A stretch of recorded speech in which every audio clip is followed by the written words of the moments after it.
Welcome to the best of On the Pen 2023. This is a clip show. So last week we ran a marathon of the second half of the year of all the interviews that we did. And it was so great to relive those memories with you. Didn't you all enjoy that? If you enjoyed that, put it in the chat. Let me know that you enjoyed that. I really did that. And I think that's going to be a thing from now on. Well, let's talk about 2024 because this is going to be a great year. This is going to be a great year in terms of the channel. This whole community is going to grow parabolically this year. We know it. And you're in on the ground floor. And I can think of so many of you who have been such great contributors to this stream, such avid supporters of the work that I do. And we're going to continue to grow here. And that's so exciting. So thank you for being a part of it. If you've been a part of it for this last year, let me know in the chat when you started watching. And let me also know what you've enjoyed the most about this content that we've done here. Because let me tell you, I'm laser focused on 2024. We've got some big moves that we're making in 2024 to make sure that we're bringing the best content in the world of GLP-1s directly to you, the users of this medication, so that you can have the most competent and confident conversations with your medical provider, because these medicines are a powerful tool in the arsenal of our health journey. And we're going to continue to be dedicated to equipping you with the best information as possible. So thank you for being a part of 2023. 2024 is going to be amazing. But looking back, it was so fun to be a part of that marathon, to see some of these interviews that we did and just think about, this was actually a really amazing thing that we pulled together in the last year. Couldn't have imagined starting in January of 2023, where we would be in January of 2024. And it's been so fun to reminisce, to watch those episodes and to hear from each and every one of you about which episodes you enjoyed the most, what type of content you enjoyed the most. So what I wanted to do was pull together some clips today, just clips. This isn't a marathon. This is going to be a rather quick show, but just clips that have woven sort of this tapestry of what this channel has become. And this channel has become not only a support system, not only a community of great people who support each other on the journey, no matter whether we're in maintenance or we're just starting, but it's become kind of a tone and cadence of the journey itself, and how we're not just fighting for a number on the scale here. We're fighting for fuller, richer, and better lives. And GLP-1 medications are a tool to achieve that for those of us who struggle with obesity or metabolic issues. But it's all about the journey, and it's about finding what kind of rhythm and tone to our lives can we find so that we can live the best versions of ourselves. And I think that that's what you hear throughout the theme, the kind of common theme that you hear throughout these interviews. And I think that these clips sort of pick up on that. And so the first clip, well, this is not in any particular order, but I'm just going to roll the clips that we have here from the last year, and we're going to talk about them a little bit, and then we're going to just kind of continue to move through these. And I hope you enjoy it. Please stay engaged in the chat. Let's reminisce about 2023, the moments that we enjoyed, the highs, the lows of our own journeys. Let's get it going, but let's start it off with Dr. Dan. You're going to such levels where you're now injecting or getting your hands on mystery medication from Southeast Asia somewhere that you have no idea what's actually in it. Is that actually worth it on the grand scheme of it? Yeah, it's kind of a conversation that I have with a lot of people every single day. And it's the way our society has got us all messed up, in that its weight is so much of our intrinsic value, when in reality, you being healthy and being present for your loved ones and the people in your life and stuff, and doing the things you want to do, that's what actually fucking matters, for, pardon my French, if you will. So keeping that in mind, like, if you're looking at yourself and you're going to these extremes, yeah, you're just looking at the next kind of fad thing. So making sure you're taking care of yourself. Your health is the most important priority, and yeah, weight is not the end all be all. An amazing message from Dr. Dan. Finding, I think he says, our bestest versions of ourselves, right? This is not just about weight, because if it was just about weight, there's lots of shortcuts that you can take. There's lots of, let's say, sort of quick fixes or band-aids that we can do that don't fix issues long-term. Maybe aesthetically we get to where we want to be for a little bit, but we don't achieve our long-term goals. We have to find sustainable solutions to long-term issues with our weight, and we have to view it holistically in the scope of what makes us happiest as individuals, and how can we live our happiest, most fulfilled lives, right? That's really the clip that I wanted to set the tone for this show, because we're going to hear from some more guests from On the Pin this past year. And I'm so thrilled to share these with you. This is another one of my favorites from earlier this year. This is a triplet dad who shared a little bit about his journey, a little bit of forward looking here. He's going to be on the show here in a couple weeks. He's post-surgery, he's post-op now. But let's hear from Jamie in his lead up to his journey with bariatric surgery and GLP-1s before that. In some ways, kind of guinea pigs at this point, those of us trying to reach, bigger goal weights, more pounds to lose than just people who are getting on it to lose 30 pounds or 40 pounds, people who have, 100 plus pounds to lose or more, to get us all the way down with just medicine, I think is going to take unique combinations. And so last time you were here, one of the questions that I asked you was if you thought that medicine was going to get you that whole way there, or if you thought that you would potentially need surgery to get there. And so can you give us a little bit let us know what you were thinking last time. Let us know kind of where you're at now. At that point, I was kind of on the fence. The amount of weight that I want to lose has changed, which ultimately I feel that surgery is something that I need to do to get to the weight that I want to be at. I think initially I was going to say that I'd be happy being at I always pictured myself, I was very active at 330 pounds because I'm 6'2", and but I was also I was younger. I was at 330 pounds, I was skiing, I was doing all kinds of physical stuff. So in my mind, I thought, I could get that back to 330 pounds with the medicine, but that still puts me I'm still morbidly obese at that point, So I mean, is being morbidly obese a really good goal, Right. So then I started to look, really look into weight loss surgery again, and I realized that the amount of commitment that I've done on the way I've changed my eating really goes hand in hand with the type of weight loss surgery that I want to have. And really put a lot of thought into the fact that weight loss surgery doesn't have to be a last resort. Yeah.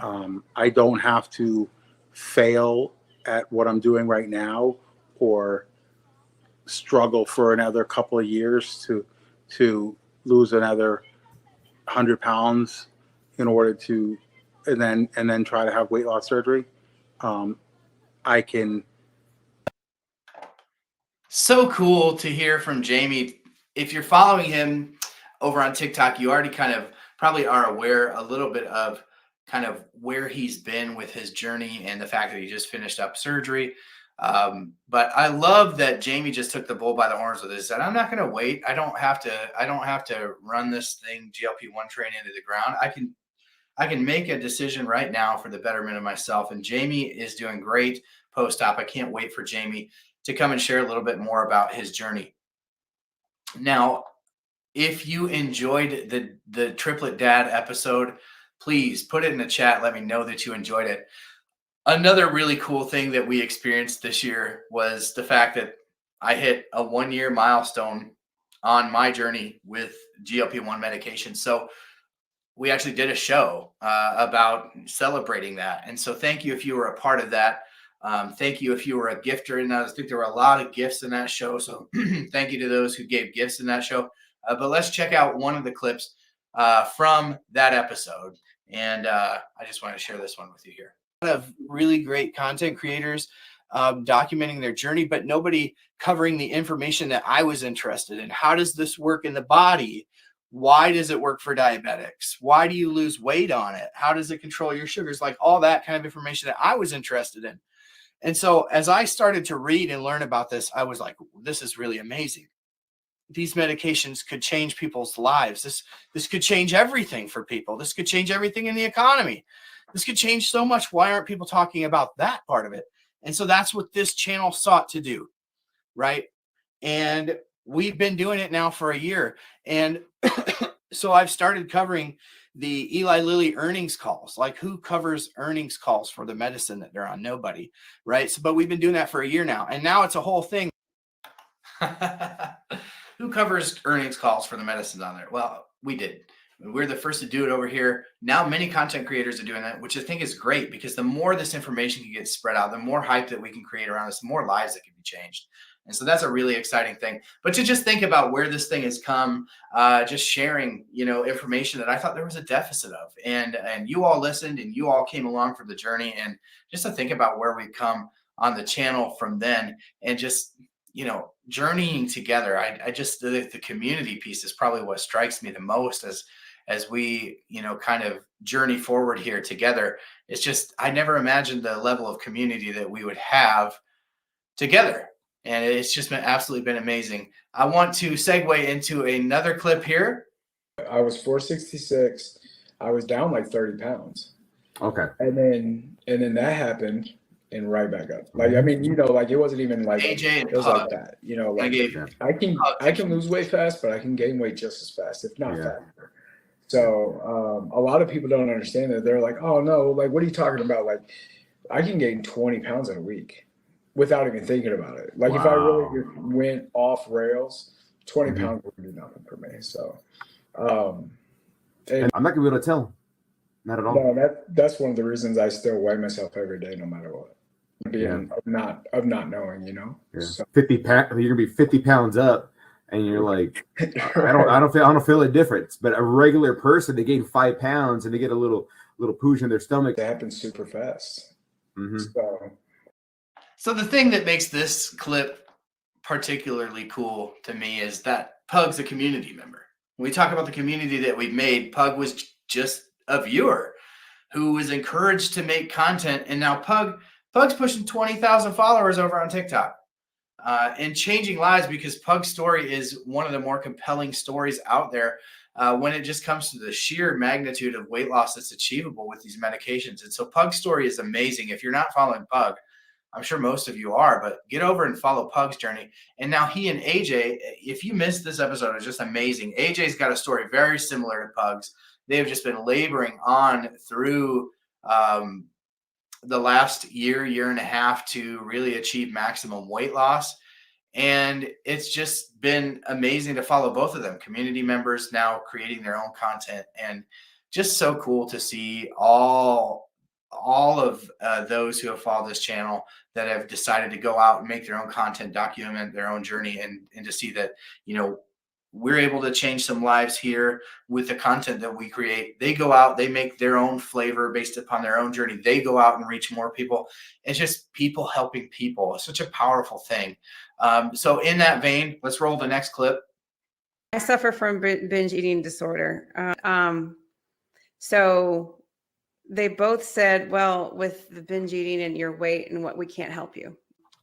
I'd say it's a generational thing, but it was the first time I'd ever had a primary care physician that asked me if it was okay to talk about my weight because I suffer from binge eating disorder.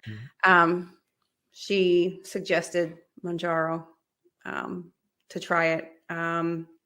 But I have, like Kim and I have suffered from binge eating disorder. Like I mentioned earlier, when we interviewed Dr. Carla, I always say, I don't know if it weren't such a fixation of like my family, my mother in particular, that singled me out so much for it,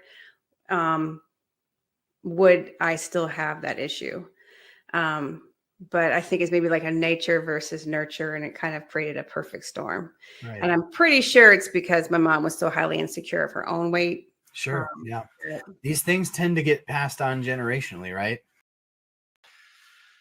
Kim Carter, a member of the Plus Sides. That was another highlight of this year, right? Was getting to know the gals over the Plus Sides. If you haven't checked them out, Plus Sides, they did an interview with Rosie O'Donnell. That's kind of their claim to fame over there. But they have doctors on often. They've connected me with a lot of people over on TikTok that have helped to enrich this channel and this community. So I owe a great debt of gratitude to Kim. But we had Kat, one of her co-hosts on her show over there. Kat talking about her journey. Another community member who's just sharing, her story. And it was so great to have Kat on to share her story and her background. Like, these issues with our weight are so complex. They're so nuanced. And I feel like every guest that comes on, there's somebody else from the community who I'll see a comment from, and their story resonates with them, right? My story isn't going to resonate with everybody's story, but it's so cool to see how we have other people that come into the community and they are impacted by the stories that they hear from the people that we have on this show. So cool. We're just going to keep these rolling here. Mentally and emotionally strong is not going to work. You have to be mentally and emotionally strong. You have to fix your brain first. If you fix your brain first, your body's going to adjust. You're not going to have all the food noise. Once you guys get to a point in this journey, you're going to realize your brain's going to be clear, especially now that you have enough time now to think about food, now to think about what am I going to have for lunch, what I'm going to have for dinner, what I'm going to have for a snack, what I'm going to eat tomorrow. Now that you're not thinking that, you're going to have a lot more time to think about what am I going to do to fix it? What am I going to do to fix myself? What am I going to do to fix my family? What am I going to do to fix anything? Now you have time to think about the real things and not just the food. Yeah. So you use the time, the time that you have now to fix yourself, fix your brain, fix your thought process. Really good advice, dude. One of the things that we've talked a lot about over here is the fact that the journey with obesity and defeating obesity or fighting back against obesity is a journey of the mind, the body, and the spirit. Right. And Mounjaro, tirzepatide, Ozempic, Wegovy, Saxenda, Victoza, Trulicity, Mounjaro, Zepbound, they address part of the body element, right? When there's something that's dysregulated, like GLP-1 hormone, or in Mounjaro's case, GLP-1 and GIP, which are hormones that are dysregulated in your body. If you're obese, metabolically ill, chances are you need more of that because you don't produce as much of it or enough of it compared to the average person.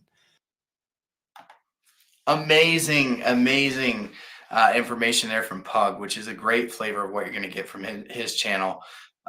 We had Pug on a couple times during the year. I mean, the weight loss is staggering. The guy is down to almost 200 pounds, and he was pushing 500 pounds earlier in 2023. So what an amazing story Pug has been. If you have enjoyed Pug, put it in the chat. He's one of those long-standing emojis that we've had. If you're a member of the channel, make sure you put a Pugger emoji in the comments. But just amazing. It's just, his story is one of the most compelling cases for GLP-1 medications that maybe you're ever going to find. Let's keep it rolling. Want to go after the price of medications, we have to go after the PBMs. The PBMs are the ones that are causing so much inaccessibility to these medicines, both by gatekeeping the formularies, but by increasing the cost of these medications by the way that they structure their deals with big pharmaceutical companies. Well, we have this process to make sure that you're getting access to the right medication for your treatment. I said, excuse me, you're not a doctor. It's like, listen, you and I are going to have to agree to disagree on this, but this is nonsense. And this is just one story of one guy who's diabetic. I've heard stories from people who work for PBMs who have anonymously reached out to me and told me that they've had to tell people with cancer, old ladies with cancer, that they're not going to be able to get the treatment that they want because basically it was being gatekept by the PBM. The PBMs need to be dealt with.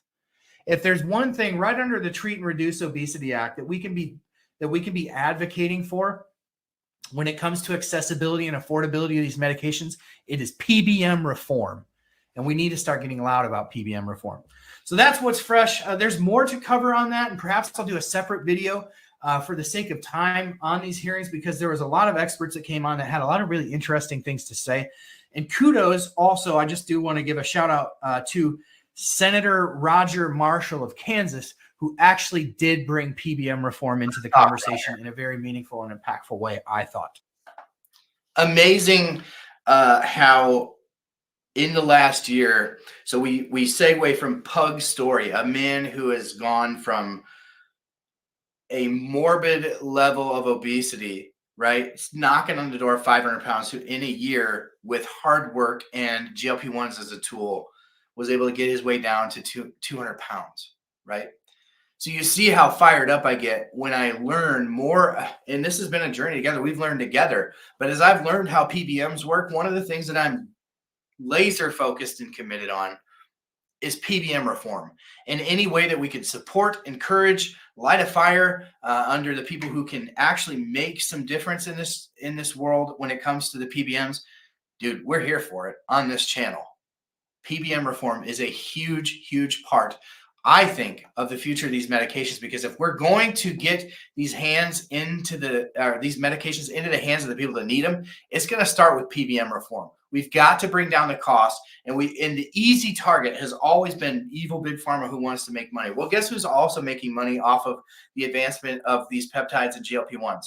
A bunch of unscrupulous people selling unscrupulous medications online that don't require prescription, that are made in bathtubs, that type of thing. Those are the people who benefit, from the system as well. Are they evil? Like, no, but they exist because there's issues here. And it's not just because big pharma who puts billions of dollars in these medications to develop them is evil, right? There's maybe an element to that, but the system is corrupt. The PBM system is a corrupt system. It's legal corruption, and it needs to be changed, and it needs to be reformed. And so we're going to continue to advocate for and fight for PBM reform on this channel. One of the great episodes was having Chrissy G back on to just be really honest about her when we're talking about the community and people who share from the community. Chrissy G just hit 9,000 followers. Congratulations, Chrissy G, on that. It's amazing.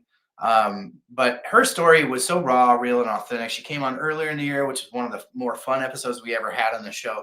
But she came later in the year to share her journey back to a GLP-1. And I just appreciated the candid nature of what she had to say. And so we're going to check in with Chrissy G again and hear a little bit from her. Forget, when you stay on these medications for so long, you almost forget what it felt like to be hungry all the time, and you feel like this is the new norm. And then when you get thrown off of it and it comes back and you're like, oh my God, like what a difference. Because like my mom's been on it for over a year, and she's lost over 120 pounds at this point. I mean, people don't recognize her anymore. She's literally half the person she was a year ago. And she'll tell me all the time, oh, it's not the medication anymore, it's me. She's been able to maintain him. She's down to 128 now, which is crazy. She weighed that in her 20s, and she's now 59. And so she's over the moon. She's happy because she's just feeling the best she's ever felt, and she can't believe she's in size 3s now again, like if she was a teenager again. And so she's ecstatic, but she forgets, right? She feels like, no, this is normal, this is me putting in the effort. And I'm like, yeah, a big portion of it is you putting the effort, because obviously you've changed your habits, you're eating a lot less than you were at 245 pounds. But at the same token, you forget that it's not the norm. And the moment that you do come off, it becomes hard because you've got to eat very little to sustain 128 pounds, so that's the biggest factor. Yeah. So I want to dovetail on what you're saying a little bit and help provide, again, it's the way somebody, a different doctor, a friend of mine explained it to me. But when you talk about the feeling of hunger that you have and you kind of get used to it, or the feeling of appetite suppression or lack of hunger that you feel on these medications. And there's definitely a spectrum of how people feel, because, not everybody responds to the same way. But when you talk about GLP-1, the most prominent of the incretin hormones, they're released in your body when you eat. They're released in response to food in your digestive system. But GLP-1 in its natural form lasts for a very short amount of time.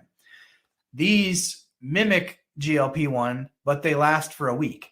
The half-life is 5 days for this, and it's 3 days for this, right? So much longer, where it's just, hours, minutes and hours that GLP-1 lasts in your body. So it actually is making you feel the same way as you eat as it does when you eat.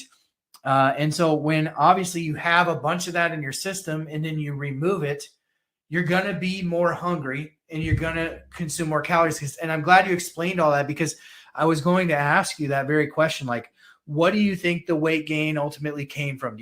Great stuff from Christy G.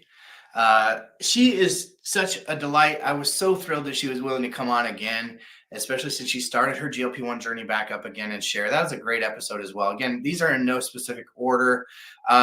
We had the moderator from my Facebook group, Zepbound for Weight Loss. If you're not a part of that, you should be, even if you're not on Zepbound. It's a great group. Especially if you're newer to GLP-1s, I would definitely recommend. If you're an OG, maybe join my Man on the Manjaro group on Facebook. Great conversations happen there. But Brent so generously agreed to be a moderator on that group. He's a moderator of the men's Facebook group that I'm in about GLP-1 medications. And he's just a wealth of knowledge, just one of those super sharp guys, very, very smart, engineer mind. He came on to share a little bit. Let's hear a little bit from Brent. Question earlier from Brandon about changing your injection day, and I said I would answer it in the chat. So Yeah. I've changed my injection day several times. It's pretty easy to do. The easiest way to do it is just to do it one day early each week, like at 6 days instead of 7 days if you're on a 7-day schedule. I think the Lilly official documentation says as long as it's been 5 days, you can take it. That's the way I always did it, was I would just take it 1 day or 2 days early to move it back. So sometimes it might take you a couple of weeks or 3 weeks to get to the day of the week you want. But that's a very easy way to do it. And then I'll say for me, and many people I've talked to, Thursday is perfect shot day because that gives it like 24 hours to get ramped up and in the good effect for going into the weekend when we often have less structured days and it's easier to get out of whack.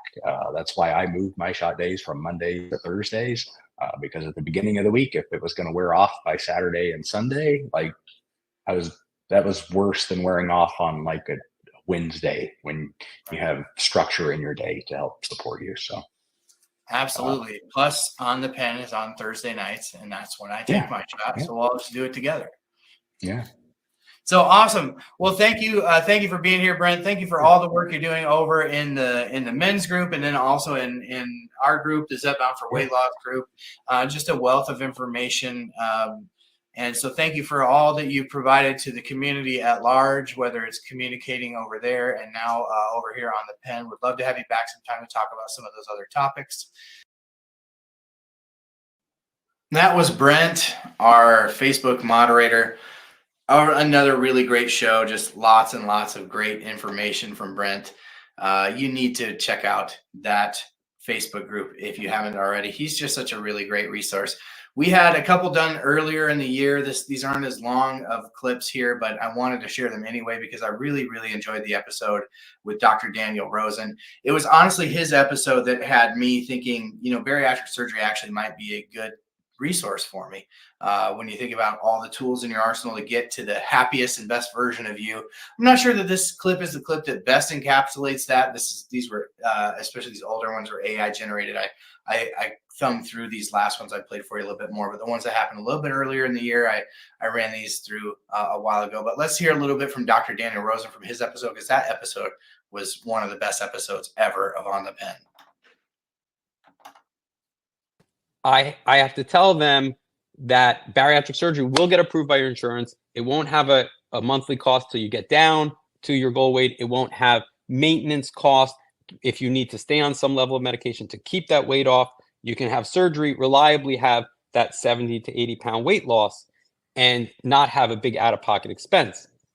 But that patient weighs that against the fact that they now can get a 70 or 80 pound weight loss with a weekly subcutaneous injection, which doesn't seem like a big deal. And if you got the money for it, that might be the route you spend your money on. And, for people who are struggling with the cost, I am highlighting that option for them, especially if they have 100+ pounds to lose. Just amazing stuff from Dr. Daniel Rosen. Like, you would think that maybe a bariatric surgeon might have an aversion or an intimidation factor to GLP-1 medications because, could it potentially harm their business. Maybe. But Dr. Daniel Rosen is one of those guys who's very, very clearly, he cares about the patient first, about individuals first, about their journeys first. Everything else is secondary. And so that was so refreshing to hear from him as a doctor, that he was so patient focused, that he wasn't intimidated by the GLP-1s. Even if they do gobble up some of his business, he knows that this is a tool in the hands of the people that will need it. And so what a pure and just good-hearted individual. I really appreciate Dr. Daniel Rosen coming on the stream. That was maybe my favorite episode of the year, to be honest with you, just because of how much I learned. It was an educational experience for me, and maybe even a game-changing experience for me if I end up going that bariatric surgery route, which, as you know, if you follow my journey, I'm getting pretty serious about that. So who knows what 2024 will bring? I think it's going to bring some amazing things to this channel. But I want you to help other people see what we're doing here with On the Pen. And I think that these interviews were a nice little representation of what we're doing here. So if you do me the favor of making sure that you hit that like, hit that bell, and hit that sub while you're here, definitely hit that like. Most of you are probably already subscribers, but then share this somewhere. That's my only ask of you today. No super chats, no, just share this stream with somebody who might find On the Pen beneficial in 2024, because this is going to be a big year for us. And you are on the ground floor. You are the ones that make this channel happen. So thank you so much for being part of such a successful year. I can't wait to see where we're going. It's going to amazing places. There's just so much that I want to share with you that's on the cusp. I'm going to be able to share with you soon, but just stay tuned, because we're building to something really amazing here. And I cannot wait for what 2024 brings. With that said, we will catch you on the next stream.